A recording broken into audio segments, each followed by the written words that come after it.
alunos do curso de História, né? Nós estamos aqui, né, para compartilhar com vocês alguns aspectos referentes às aulas, né, da disciplina de didática. E organizamos então, né, eu e a professora Eliane, organizamos essa videoaula, né, essa conversa, em 3 momentos, né, que seriam 3 eixos, né, de reflexão concernentes às nossas primeiras aulas. O primeiro deles é a didática e seus significados e objeto de estudo. Então, lá através da plataforma, das atividades que nós organizamos, né, vocês assistiram vídeos, participaram de fóruns, realizaram leituras de referenciais teóricos, né, que subsidiaram a reflexão acerca desses eixos, né.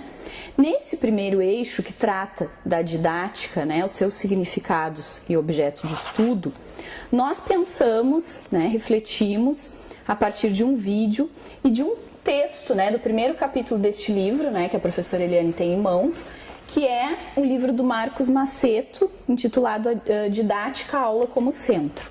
Neste primeiro capítulo que vocês estudaram, né, intitulado Buscando o Significado da Didática, o autor ele se propõe a problematizar algumas questões. A primeira delas é o que é a didática, né?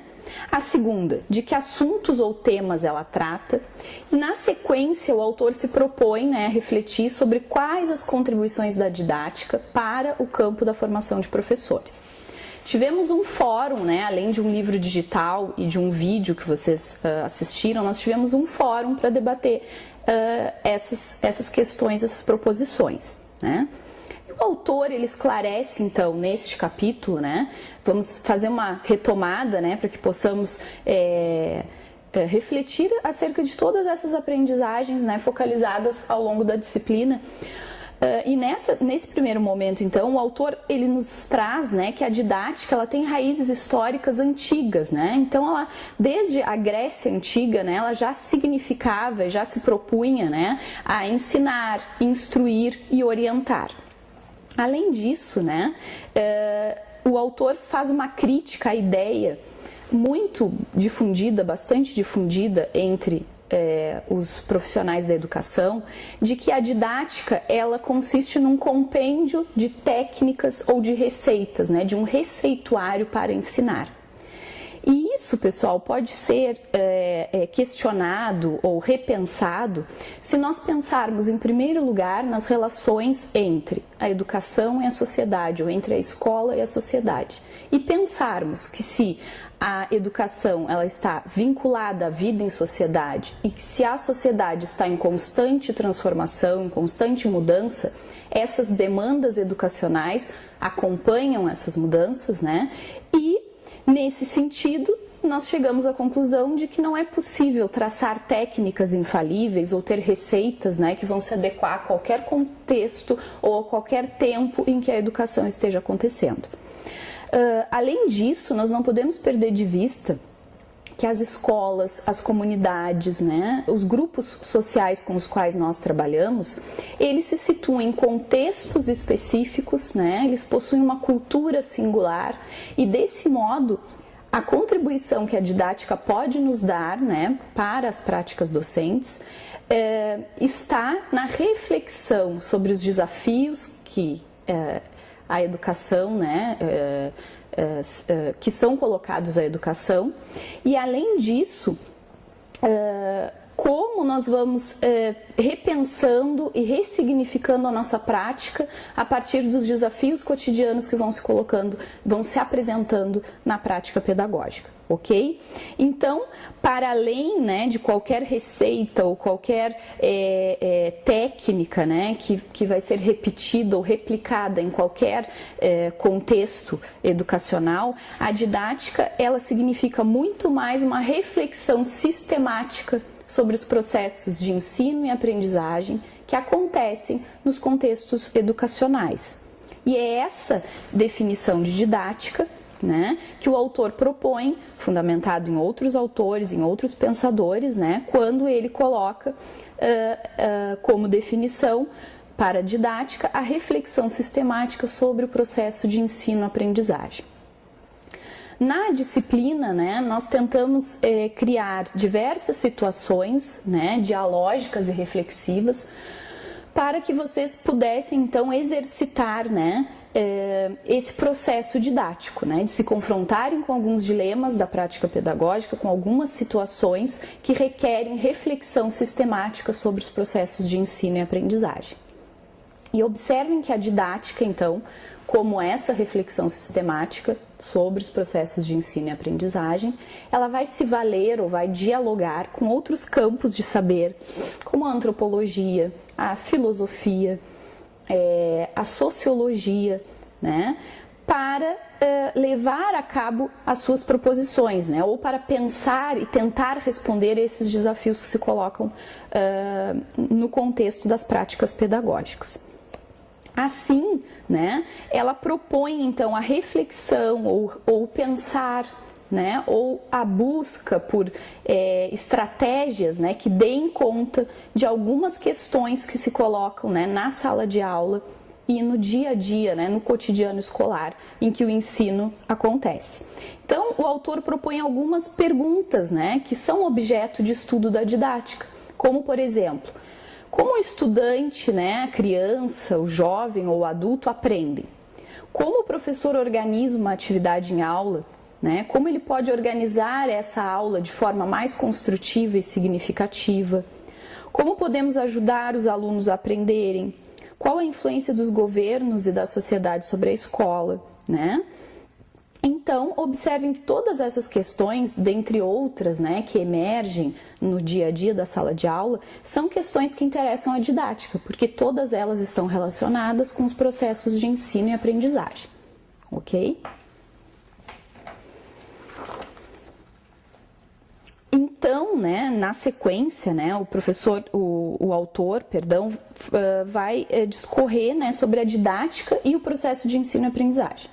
Para isso, né, ele situa 3 dimensões do processo de aprendizagem, que seriam as dimensões humana, política e social e a dimensão técnica.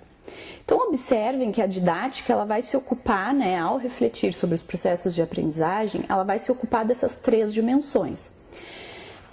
Em primeiro lugar, ela tem uma dimensão humana.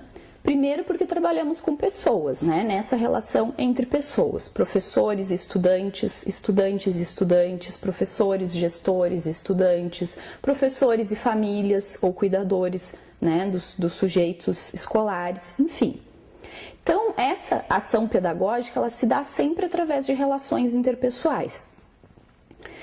E um dos aspectos, pessoal, muito importante, né, para vocês que vão ser futuros professores ou que já estão atuando, né, nas escolas, é pensarmos na dimensão afetiva do processo de aprendizagem.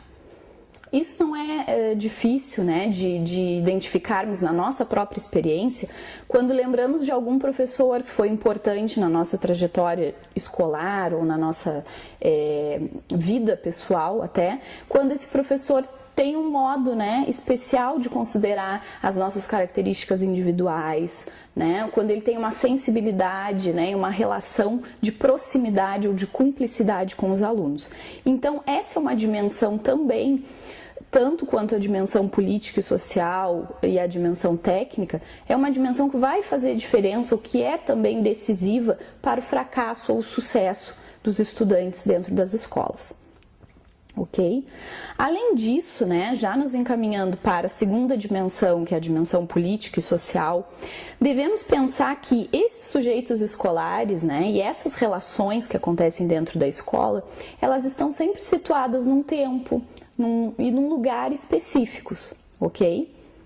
Além disso, né, o que acontece dentro da escola é organizado, né, a própria organização curricular, que é um dos temas da aula em que nós assistimos, né, ao filme Escritores da Liberdade e pensamos sobre a organização curricular, a própria construção curricular da escola, ela é regida, né, ou ela é organizada a partir de leis, de políticas, né, de orientações e políticas governamentais mais amplas, né? Tudo isso, né, interfere no funcionamento da escola. Então, além de termos então essa conjuntura política mais ampla, né, que rege aquilo que acontece dentro da escola, não podemos esquecer que os professores, os alunos, os gestores, né, os profissionais da educação de uma forma geral e a comunidade em que a escola está inserida são sujeitos reais, né, e sujeitos situados numa cultura específica, com interesses, com anseios, com expectativas, né, também singulares. E isso tudo que acontece dentro da escola vai ter reflexos na vida em sociedade, certo? Isso situa a dimensão política e social da aprendizagem, que é a segunda dimensão, né, junto com a dimensão afetiva, que nós já pontuamos, do processo de aprendizagem, ok? Por fim, a dimensão técnica, ela se expressa, né, quando nós nos damos conta que para organizar o processo de ensino, nós precisamos estabelecer objetivos, estratégias metodológicas, selecionar conteúdos, tudo isso diz respeito, né, junto com os materiais didáticos, os recursos de ensino, as formas, né, os meios que o professor constrói ou organiza para a efetivação do processo de aprendizagem. Isso se refere à dimensão técnica do processo de aprendizagem, certo? Na disciplina, nós tivemos um fórum de discussão em que discutimos as contribuições da didática para repensarmos as práticas pedagógicas e a formação de professores. E aí, nesse fórum, nós pedimos, né, que vocês situassem ou sinalizassem alguns desafios educacionais contemporâneos, né, atuais, e se lançassem, né, a pensar como a didática poderia contribuir no enfrentamento desses desafios, ok? Pessoal, conforme dialogamos no fórum, né, e muitos de vocês trouxeram exemplos, né, de professores que tiveram no ensino médio, no ensino fundamental, e trouxeram também algumas situações para a gente pensar. E aí, o que a gente pensou, e a partir dessas situações, eu encontrei uma imagem que a gente vai estar mostrando na web conferência para vocês, né, que é uma professora que ela queria que todas as crianças, né, sentassem um atrás do outro, tá? E todas pensassem iguais, como se fossem, né, uns retângulos, e ela ia moldando todas conforme ela achava, né, necessário. Então, a partir disso e a partir dessas discussões com vocês nos fóruns, a gente percebeu o quê? Que a gente precisa, né, romper com essas abordagens tradicionais, no sentido que elas só possibilitam, né, a memorização, como muitos já mencionaram, a cópia e reprodução. E aí, como a gente aprendeu com o Libânio, né, 2002, alguns professores acabam sendo o quê? Apenas transmissores de conteúdos. E é isso que nós queremos para nós, nas nossas aulas, na nossa prática pedagógica. E por isso a gente, né, trouxe na didática os conceitos para a gente estar pensando. E aí agora eu pensando, né, que as crianças todas enfileiradas, uma atrás da outra. Agora a gente pensando a partir de uma outra imagem, tá? Façam de conta que essa sala de aula está em círculo, os alunos estão com a disposição, né, que eles possam se ver, possam dialogar um com o outro, compartilhar as aprendizagens. Vocês acham que essa prática continuaria sendo tradicional ou não? Será que haveria uma interação maior ou não? Sentando um atrás do outro, né, a gente consegue ter essa interação. O que vocês acham? Essas e outras problematizações, eu sei que a gente já trabalhou no fórum, mas a gente vai dialogar um pouco mais nas web, tá? Com vocês na web. E era isso. Ainda dentro, pessoal, das problematizações que foram feitas no fórum, né, e como eu tinha dito anteriormente, de pensarmos como a didática pode colaborar com o enfrentamento dos desafios educacionais contemporâneos, nós pontuamos alguns exemplos, né, dentro das dimensões, né, do processo de aprendizagem que são pontuados pelo Marcos Maceto, que são as dimensões, como eu já disse, política, social, humana e técnica, né? Dentro da dimensão política e social, observem, né, que nós atualmente passamos por um processo, né, de mobilização dos professores, né? Aqui no Sul, principalmente, né, nós tivemos várias escolas, né, estaduais em processo de greve, de ocupação, né, por parte dos estudantes. Então vejam que todas essas questões, como as reivindicações por melhores condições de trabalho, de melhoria da infraestrutura das escolas, né, a própria questão, né, das demandas de formação continuada dos professores e de valorização da carreira docente, todas elas são aspectos, né, contemporâneos que recaem sobre a dimensão política da aprendizagem.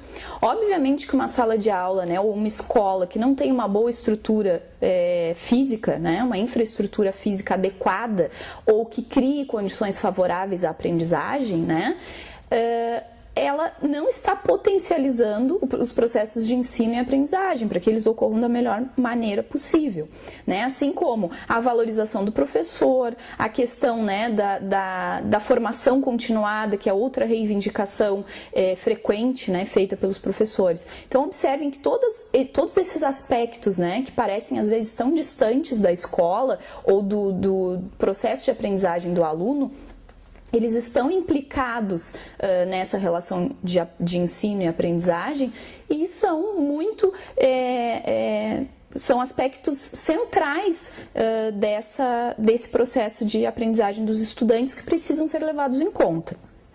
Além disso, na dimensão social, ficamos pensando em outros exemplos, em outros aspectos que constituem desafios contemporâneos. Um deles, né, recai sobre a questão da disciplina escolar, que é algo que vocês trouxeram muito também no fórum. Observem que contemporaneamente, né, as relações entre adultos e crianças, elas são muito menos hierárquicas, né, ou muito mais flexíveis do que eram em outros tempos. Isso faz com que, né, as crianças dentro da escola, né, na relação com seus professores, né, existam também relações menos hierárquicas, né, ou relações horizontais que fazem com que o aluno muitas vezes não se adapte, né, às regras, às normas de funcionamento da escola, e isso tudo gera indisciplina.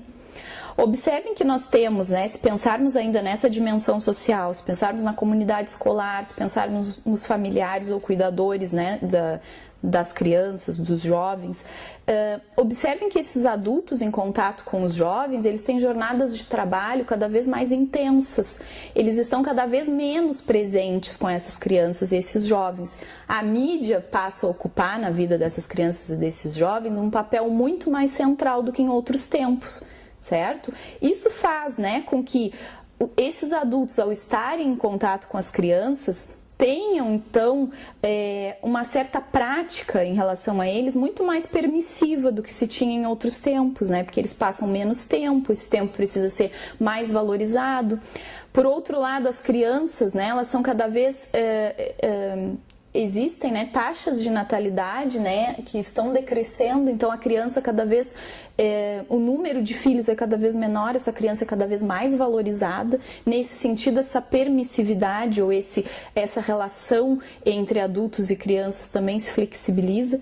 E aí nós temos, né, uma ordem escolar, né, uma série de regras que regem a vida da escola que não são as mesmas que se encontram no ambiente familiar, né? E aí temos muitas vezes na escola, né, que educar em valores, que ensinar algumas regras, né, de comportamento que não são trabalhadas no contexto familiar. Isso, né, constitui uma demanda da contemporaneidade, uma demanda educacional, um desafio educacional contemporâneo. Nós temos cada vez mais que lidar com aspectos, né, da educação das crianças que em outros tempos não eram de domínio da escola, mas que agora precisam também ser trabalhados dentro do contexto escolar. Um dos dilemas também levantados no fórum, né, por vocês, por alguns dos polos, foi esse que, como, né, o professor vai trabalhar com essa relação familiar. Porque muitas crianças, né, chegam cheias de atitudes, mal criados, e aí a responsabilidade é do professor ou não? É os pais que têm. Então teve toda essa problematização no sentido de pensar, toda a responsabilidade é do educador, né? São dos professores ou não são os estudantes? E como, né, mobilizar que esses estudantes criem possibilidades de interagir conosco, a partir da proposta, e não simplesmente uma proposta que foi feita para alguém, e não com eles. E um exemplo é do filme que a gente pôde acompanhar com a professora G, onde ela, né, a partir desses condicionantes socioeconômicos, políticos, culturais, ela envolveu todos esses estudantes, e a partir desse envolvimento ela conseguiu criar oportunidades para esses estudantes pensarem de fato, né? Avaliaram ali o que eles tinham, o contexto, e a partir dessa relação de avaliação eles puderam mobilizar esses conhecimentos. Então eu acho que foi bem bacana, né, essa discussão no fórum, antes mesmo da gente ter assistido o filme Escritores da Liberdade, mas já estão atentos com esse olhar que o professor não pode dar conta dessa complexidade, mas ao mesmo tempo a gente não pode se cegar, né? Frente a esses problemas. Exatamente. Que compõem. Não podemos nos paralisar, isso, né? Devemos sempre pensar diante dessas condições que nem sempre são favoráveis dentro da sala de aula ou dentro da escola, qual é o nosso papel, né? E usar como estratégia para mobilizar ações com os estudantes. Então, um outro aspecto, né, que se constitui como um desafio educacional contemporâneo, que a didática pode auxiliar, né, no pensar, né, ou na resolução dessa problemática, é a questão do fato de vivermos numa sociedade, né, em que prevalece um excesso de informação. Nós temos as mídias digitais, né, os estudantes têm acesso a isso dentro e fora da escola, né, e nós temos, por meio dessas mídias digitais, né, são potencializadas formas de aprendizagem que diferem daquela abordagem pedagógica feita dentro da escola. Se na escola nós temos, né, muito mais os meios letrados, os meios impressos, a leitura linear, né, reflexiva, abstrata, né, os meios digitais, né, as tecnologias digitais, elas vão trabalhar com leituras que são hipertextuais, né? Quer dizer, o estudante ele abre várias janelas, ele tem uma leitura dinâmica, ele aprende por meio de vídeos, de imagens, né? De músicas, de redes sociais. Então, observem como é importante nós, na nossa prática pedagógica e pensando, sobretudo na área de vocês, né? Que é o ensino de história, de pensarmos como trabalhar a pesquisa nesses meios, né, em que prevalece o excesso de informação. Então nós vamos precisar trabalhar com esses estudantes o tratamento da informação, a seleção de fontes, né, legítimas, no sentido de ser um conhecimento cientificamente respaldado ou não, né, não são todas as fontes possíveis de serem utilizadas, por exemplo, no sentido de serem reconhecidas cientificamente, né. Então isso é uma outra demanda, né, do professor contemporâneo. Quer dizer, em outros tempos, né, em que este conhecimento não estava democratizado ou popularizado através da internet, nós tínhamos um controle da informação, né? O professor ele trabalhava com livros textos, ele trabalhava com fontes da biblioteca, e isso estava, né, sempre sob o domínio do professor, a seleção dessas fontes, né? Eu lembro quando eu era aluna do ensino fundamental, que nós fazíamos pesquisa na escola, íamos até a biblioteca, né, por orientação do professor, e já existia uns livros selecionados pela bibliotecária para que nós realizássemos aquela pesquisa. Todos nós acabávamos consultando as mesmas fontes para realizarmos o trabalho de pesquisa indicado pelo professor. Hoje, se nós pedíssemos para um aluno, né, uma pesquisa sobre um determinado conteúdo da área de história, de geografia, né, enfim, de ciências sociais, o que nós vamos ter, né? Nós podemos ter uma diversidade de informações, porque esses alunos, só por meio da internet, além de outras formas de divulgação científica, como as revistas, né, os livros didáticos, as enciclopédias, né, eles vão ter acesso por meio da internet a uma infinidade de informações sobre um tema ou assunto. Então nós precisamos, né, conduzir esses estudantes ao uso dessas ferramentas, né, de forma a potencializar a aprendizagem desses sujeitos, né, e não no sentido de apenas reproduzir ou repetir, né, o que está ali colocado. E agora pensando um pouquinho, né, que as tecnologias fazem parte dessas aprendizagens, mas quando um professor pede uma pesquisa de um determinado assunto e diz, vocês pesquisem em tal fonte, mas quando eles percebem que eles trouxeram outras fontes, eles simplesmente dizem não, eles desconsideram todo o conhecimento. Por quê? Porque não foi solicitado. Então, se essas tecnologias fazem realmente parte dessas aprendizagens, por que elas não são realmente, né, levadas em conta?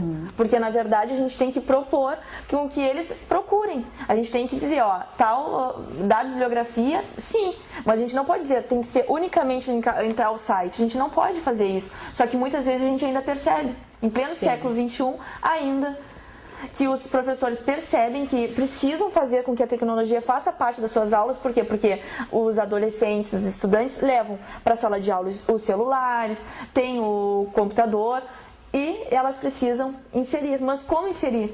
Tem muitos que fazem, por quê? Porque elas precisam fazer, porque é uma exigência. Exigência de quem? Então é isso que a gente tem que estar sempre repensando, né? Essas práticas são exigências de quem? Isso que a professora Eliane coloca, né, nos leva a pensar sobre o uso pedagógico das tecnologias. Então, de pensarmos, né, não vamos tolir o potencial investigativo dos alunos, né, não é nesse sentido, mas de pensarmos, né, podemos nesse sentido organizar, né, blogs ou selecionar, né, uma lista de portais, de sites respaldados, né, por organizações não governamentais, por universidades, por centros de pesquisa, né? Para que os estudantes tenham fontes confiáveis de pesquisa, mas sempre sem tolir, obviamente, esse potencial investigativo. Né, que existem essas fontes de informação. Exatamente. E além disso, isso nos remete ainda a pensar sobre o significado da pesquisa no trabalho pedagógico ou no contexto educacional. Né? O que estamos considerando como pesquisa? O que já nos remete, né, a pensarmos sobre o professor mediador. Será que a pesquisa para nós, né, é apenas a reprodução de informações? Quer dizer, eu vou até uma determinada fonte e aí não interessa se é um meio impresso ou se é, né, no cyberespaço, como vai chamar o Pierre Levy, né, se é nesses meios potencializados pela internet. Mas será que o estudante consulta essas fontes apenas para reproduzir informações, né, sob orientação do professor? Então, observem que nós vamos precisar, né, dentro desse desafio contemporâneo do trabalho com as tecnologias e com o excesso de informações, nós vamos precisar orientar os estudantes, né, para que eles possam pensar criticamente, né, lidar com essas informações, comparar dados, né, e possam, a partir dessas informações, efetivamente se apropriar dos conceitos, né, dos conhecimentos, né, que eles possam, então, transformar nessas informações em conhecimento. Ainda dentro desses desafios, pessoal, e fazendo, né, relação com o que a professora Eliane falava em relação ao filme Escritores da Liberdade, há dentro das escolas, né, e isso fica visível também nas contribuições de vocês no fórum, nós temos relações intraescolares, quer dizer, essas relações que acontecem dentro da escola, cada vez mais marcadas pela diversidade e pelo seu reconhecimento. Então, aquela sala de aula do filme, né, retrata muito bem isso. Obviamente que lá, né, é um contexto, aquele contexto retratado no filme é um contexto singular, né, que acontece nos Estados Unidos, que tem toda a questão da imigração presente ali, né, mas nós temos na nossa realidade educacional brasileira, né, nós temos, por exemplo, né, eu fui anotando assim vários aspectos que me remetem a pensar sobre a presença da diversidade, né, dentro da escola hoje. Nós temos a inclusão de estudantes com necessidades específicas ou especiais, né, como também são chamadas. Nós temos hoje em dia, né, toda uma discussão sobre a questão da homossexualidade, né, dos estudantes transgêneros, né, que se encontram no contexto escolar, e há todo um debate, né, de como lidar com este estudante, como ele vai ser nomeado, que espaços ele vai frequentar, né? A inclusão também das crianças e dos adolescentes que estão nas instituições de acolhimento. Exato, né? Nós temos, então, uma sala de aula cada vez mais multicultural, né? E isso é um desafio enorme para o professor, né? Estudantes muitas vezes de diversas faixas etárias, né? Como lidar com essa diversidade e atender a essas motivações, a esses interesses. Aqui na nossa cidade, né, nós tivemos aqui em Rio Grande, por conta da ampliação do polo naval, né, nós recebemos muitas crianças, né, oriundas de outras regiões do país. Então, eu trabalho com os estágios do curso de pedagogia e é muito evidente, né, a presença dessa diversidade na constituição das turmas, dos grupos escolares. Então, nós temos, né, crianças que vêm da Bahia, que vêm do Rio de Janeiro, Então, elas precisam, né, lidar, né, com diversos aspectos culturais aqui, né, próprios do Sul, que requerem toda uma atenção especial, né? Além de pensarmos no potencial que é receber alguém de fora e aprender também sobre a cultura desse sujeito, que é um estrangeiro na nossa cidade, né? Então, são todos aspectos que eu sempre comento assim nas minhas aulas presenciais, que existem muitas coisas dentro da escola e no mundo da educação que nos fazem... Que nos provocam frustração, medo, ansiedade, né? Que às vezes nos fazem desacreditar, né? nas utopias educacionais, no poder transformador da educação. Mas nós temos que pensar essas dificuldades, pessoal, não de forma que elas nos paralisem, mas pensarmos sempre, e aí o filme eu acho que é emblemático nesse sentido, pensar sempre nessas dificuldades como um potencial para fazer a diferença na vida dessas pessoas, né? Até no fórum, até lancei um questionamento, pensando, será que só existe a professora G? Ela é a única? Ou existem outras? Agora, se eu pensar em uma outra professora que não teria, né, dialogado tão bem, não tivesse tanto entusiasmo, né, com a ação, tanta sensibilidade, será que iríamos ter várias? Provavelmente, né? Porque colocaram até no fórum que seriam várias. Agora, como a professora G, falaram que sim, mas não são tantas. Então, a gente pensa, né? Será que não tem tantas professoras G ou elas estão escondidinhas?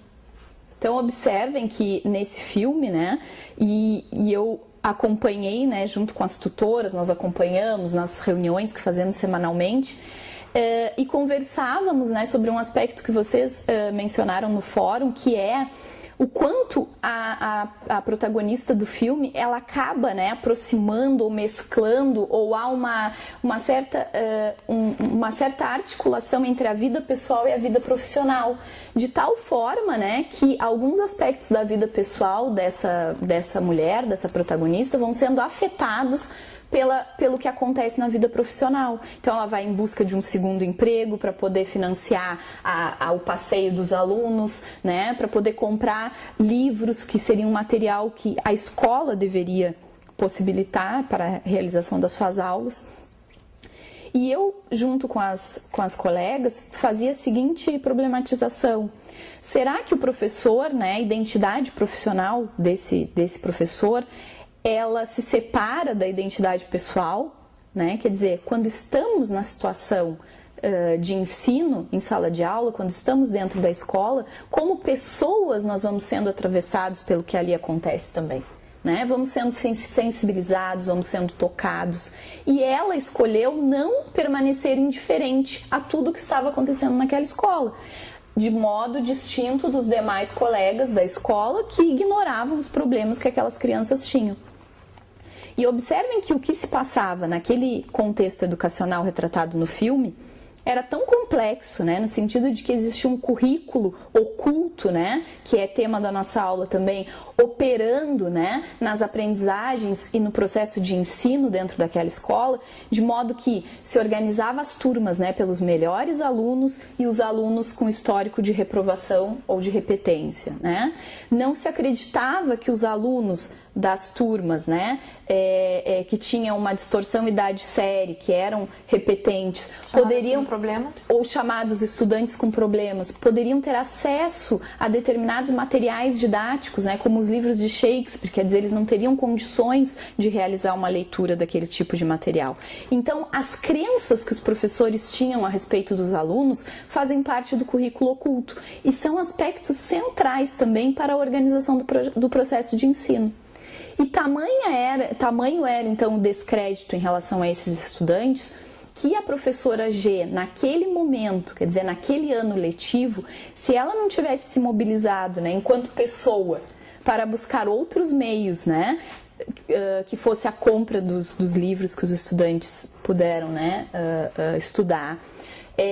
O passeio cultural que eles realizam, né? Quer dizer, se ela não buscasse meios próprios para isso, nem a Secretaria de Educação, nem a direção da escola, quer dizer, ninguém possibilitaria isso àquela turma, justamente porque eles não acreditavam que eles fossem capazes de aprender ou que aquelas situações de aprendizagem dentro e fora da escola fossem importantes para a vida ou para a formação deles, né? A aceitação é tudo, na verdade. Não é uma aceitação de acomodação, não. Isso. Ela aceitou aquela realidade, mas a partir dessa aceitação, ela problematizou com eles essa reflexão sobre a prática. Que foi exatamente por isso que eu acho que ela alcançou, né?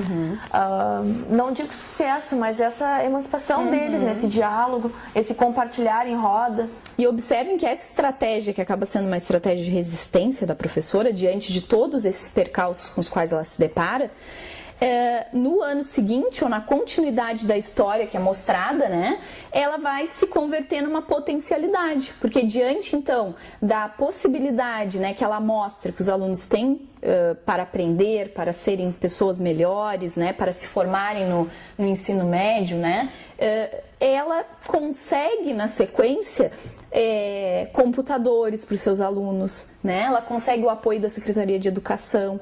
Então, pessoal, muitas vezes, como eu falava anteriormente, muitas coisas vão se colocar na nossa trajetória profissional que podem nos causar paralisia, mas ela optou por não se paralisar, né? Ela optou por fazer a diferença. Então, observem que em alguns momentos, sim, né? Parece que nós vamos precisar também lançar mão, né, de aspectos que são de ordem privada, que são da vida pessoal, mas que estão também relacionados com a nossa identidade docente, com o nosso modo de ser professor. Isso nos encaminha, pessoal, já que estamos falando sobre a protagonista do filme, que é a professora G, como os alunos chamavam, né?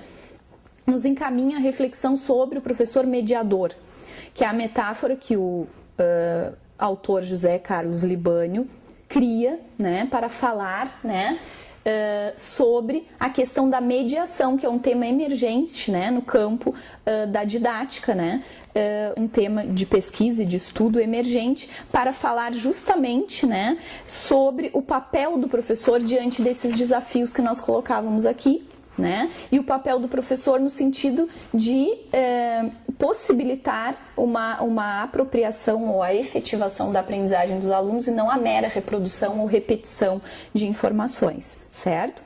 Então, lá no texto que nós estudamos, intitulado Didática e Trabalho Docente, a mediação do professor nas aulas, o autor, né, o Libânio, ele vai trabalhar alguns desses saberes, então, né, necessários para termos uma prática docente mediadora. Ou, dito de outra forma, ele vai fazer a seguinte problematização: qual é o sentido da mediação nas aulas? O que significa mediar, né? E ele inicia a explanação no texto, então, dissertando sobre alguns estilos de professor.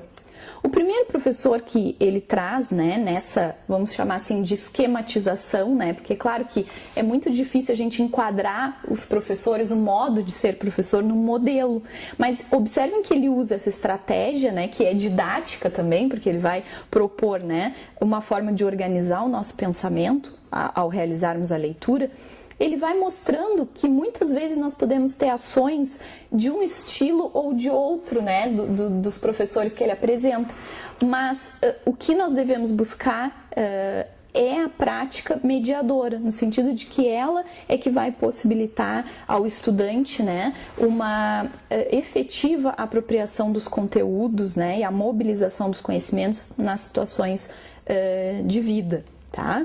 Então, um desses primeiros estilos que ele apresenta é do estilo do professor transmissor de conteúdo, que era o que a professora Eliane falava, dessa professora, né, cuja imagem, né, que nós temos é aquela que tenta moldar, né, o pensamento do aluno, né? Não é difícil na nossa trajetória de escolarização identificarmos, né, professores doutrinadores, professores que queriam nos fazer pensar, né, exatamente como eles pensavam, né? Professores que muitas vezes querem que os alunos reproduzam na aula exatamente as palavras que eles usam nas suas aulas expositivas, né? E que eles jamais discordem daquilo que ele defende nas suas aulas.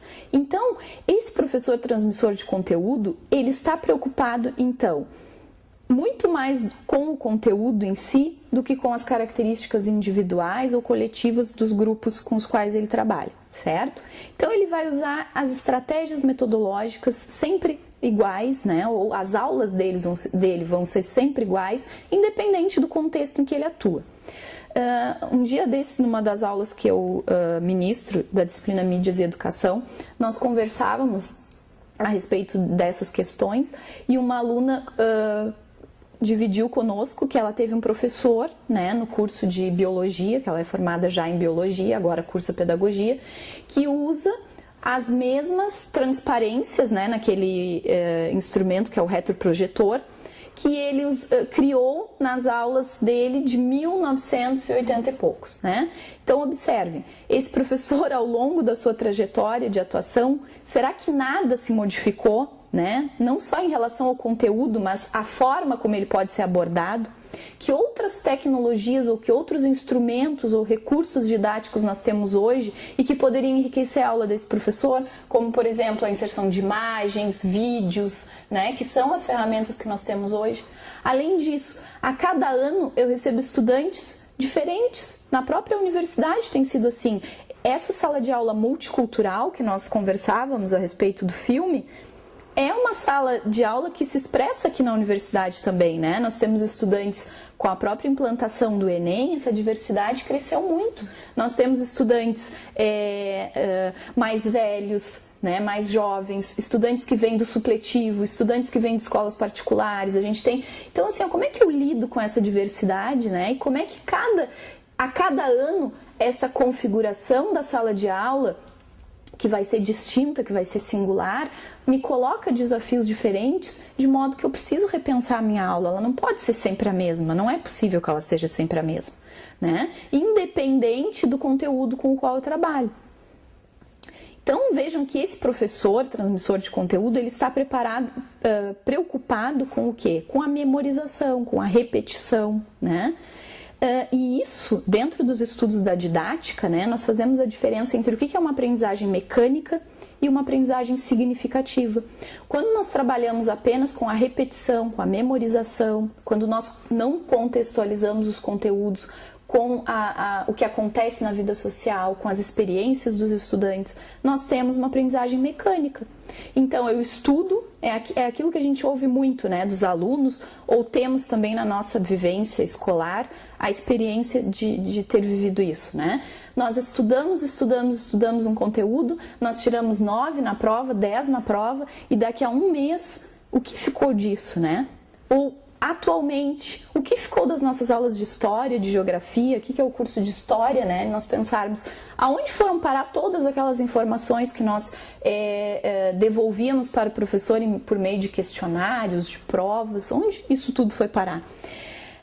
E aí, muitas vezes, nós não encontramos respaldo, né, para encontrar, né, resquícios dessas aprendizagens, disso que foi trabalhado conosco nas aulas. Isso é uma aprendizagem mecânica, quer dizer, ela permanece durante algum tempo, né, na nossa memória de curto prazo, mas ela não se converte numa apropriação. É diferente, e aí nós tivemos um texto, né, que nós estudamos, que era sobre o uso de fontes, né, no ensino de história, e também uma reportagem que falava sobre a consciência histórica dos alunos. É diferente de um aluno, né, que numa aula de história, em lugar de devolver para o professor o que foi trabalhado no texto por meio de um questionário, ele vai ter que pensar historicamente. Então ele vai ter que relacionar fatos, ele vai ter, né, que situar um determinado fato numa ordem cronológica, ou ele vai ter que comparar diferentes fontes, né, para entender como existem diferentes versões para o mesmo fato, né? Isso é histórico, né? Isso é uma abordagem que permite ao aluno agir sobre os objetos de conhecimento e faz com que efetivamente isso se converta numa apropriação. Então nós vemos, né, muitos estudantes que estudam história durante muito tempo, mas não têm um pensamento histórico, não são capazes de contextualizar os dados, né? Os fatos, os acontecimentos. Às vezes até pelo ensino já estavam acostumados com reprodução, com copiar, aí chegam, né, no ensino superior e aí tem essa oportunidade de mobilizar esses conhecimentos a partir de quê? Dessas vivências, repensando, e aí muitos encontram essas dificuldades. O quanto nós podemos também relacionar, né, alguns fatos históricos passados, né, e as condições de possibilidade que esses fatos criaram para as coisas tal como elas estão hoje. Né? Se nós pensarmos isso que vivemos hoje, né? A questão da discriminação, dos preconceitos, da xenofobia, né? A questão do racismo, da intolerância, de uma certa cultura de ódio que se propaga nas redes sociais, na internet, né? Isso tudo, pessoal, de certa forma, né, herança de um longo processo histórico, né, em que a ditadura está implicada, por exemplo, né?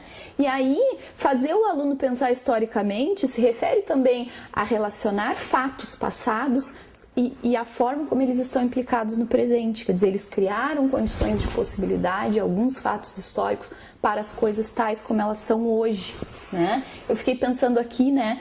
Um dia desses eu, ouvindo duas pessoas conversando, achei interessante porque me fez pensar, e elas diziam o seguinte, né, que não conseguiam entender por que o Brasil, né, que é um país tão rico, né, em termos das riquezas que ele possui, como o Brasil, né, é um país tão atrasado, né, em relação aos países da Europa, em relação aos países da América do Norte.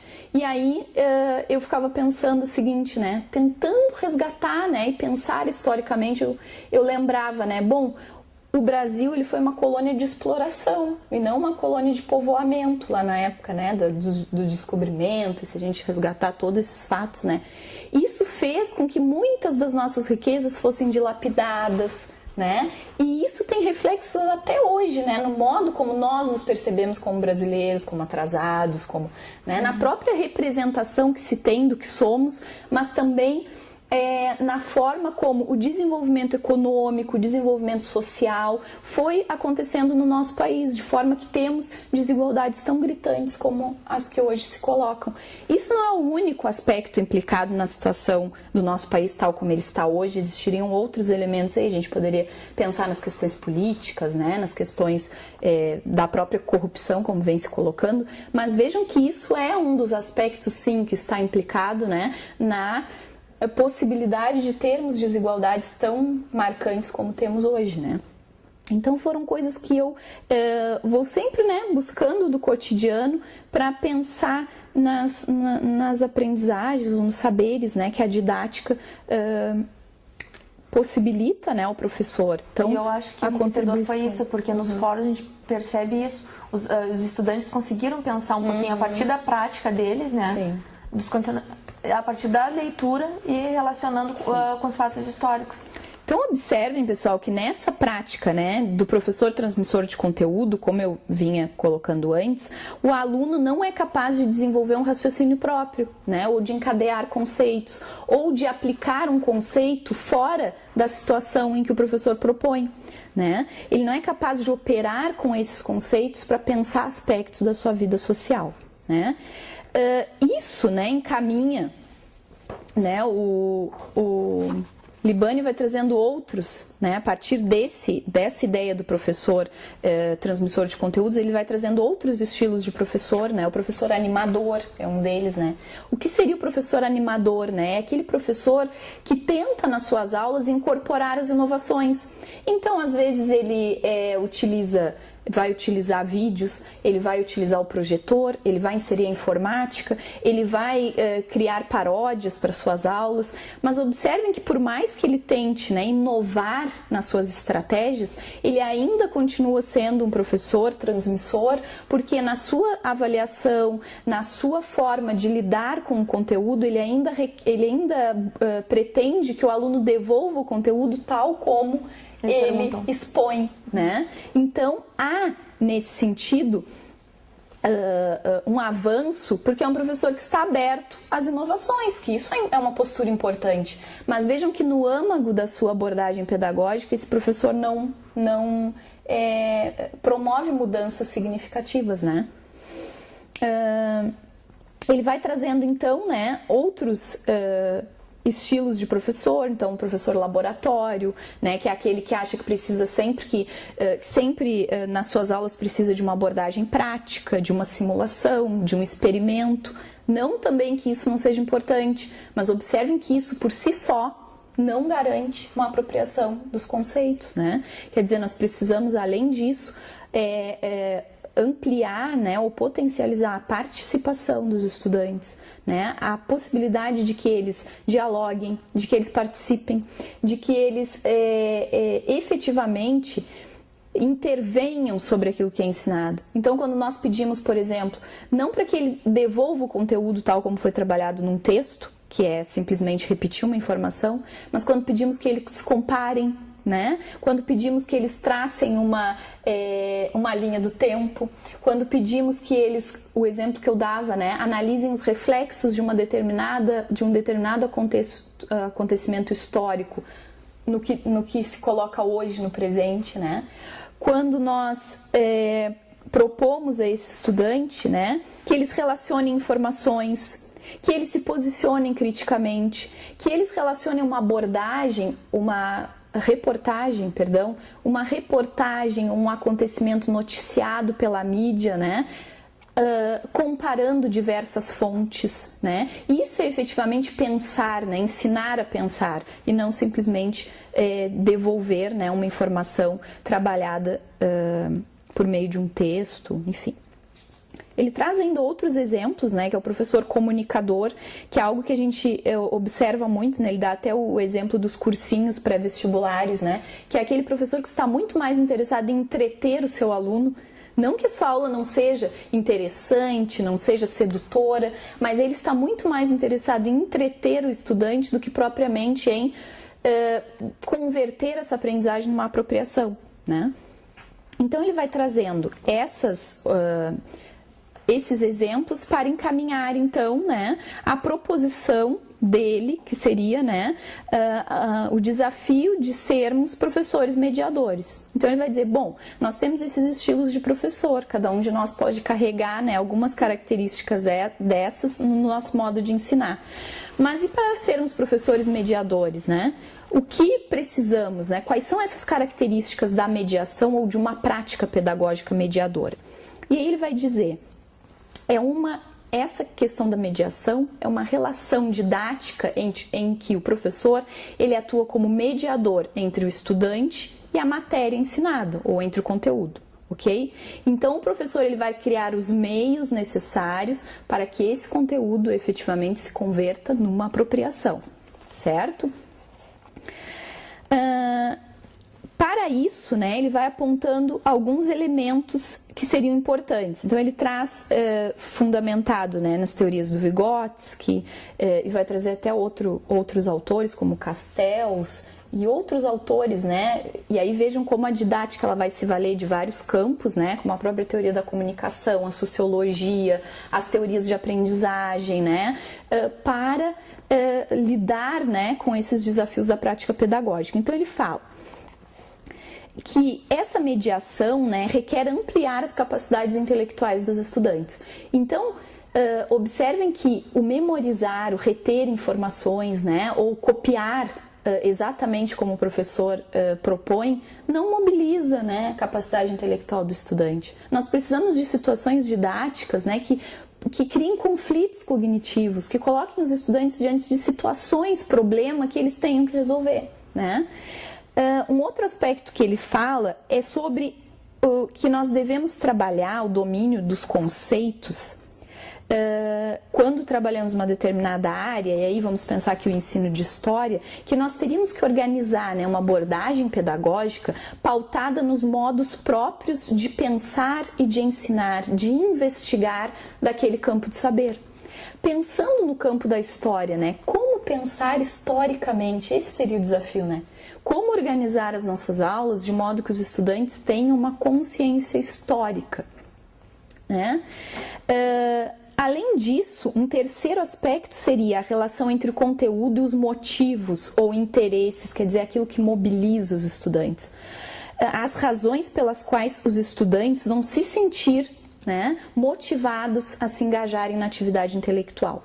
Isso, pessoal, independente da área trabalhada ou do nível de ensino, é possível, né, de se alcançar sempre que nós relacionamos, em primeiro lugar, os conteúdos com as experiências dos sujeitos, né? Eu tive um aluno uma vez da química, que eu trabalhei com os estágios na química. Para trabalhar um conteúdo, nós precisávamos sempre relacionar com as experiências dos estudantes. O que ele fez para trabalhar com os estudantes o tratamento da água? Ele pediu para cada estudante, então, desenhar como a água chegava até a sua casa. E aí os estudantes, a partir desse desenho, ele fez toda a problematização do conteúdo, quer dizer, partindo das hipóteses que cada estudante trazia sobre a sua ideia de como a água chegava até a sua casa, né? Então, observem que é uma estratégia simples, mas que faz com que o estudante se mobilize a entender algo que parte da sua própria experiência. Essa é uma das estratégias para relacionarmos, então, o conteúdo com as expectativas ou interesses dos estudantes, ok? Então, pessoal, finalizando, fica essa dica, então, de pensarmos sempre, né, que esse ensino ele deve estar focado, né, na mobilização das capacidades intelectuais dos estudantes, certo? E, finalizando, então, né, continuamos esse diálogo nos fóruns, que temos um próximo fórum sobre planejamento, e também nas webconferências, em que vocês vão poder dialogar conosco e sanar dúvidas, trazer contribuições, certo? Então, na continuidade, nós debatemos ainda mais esses temas e contamos com a participação de vocês. Então tá, esperamos vocês nas webs, né? E até logo.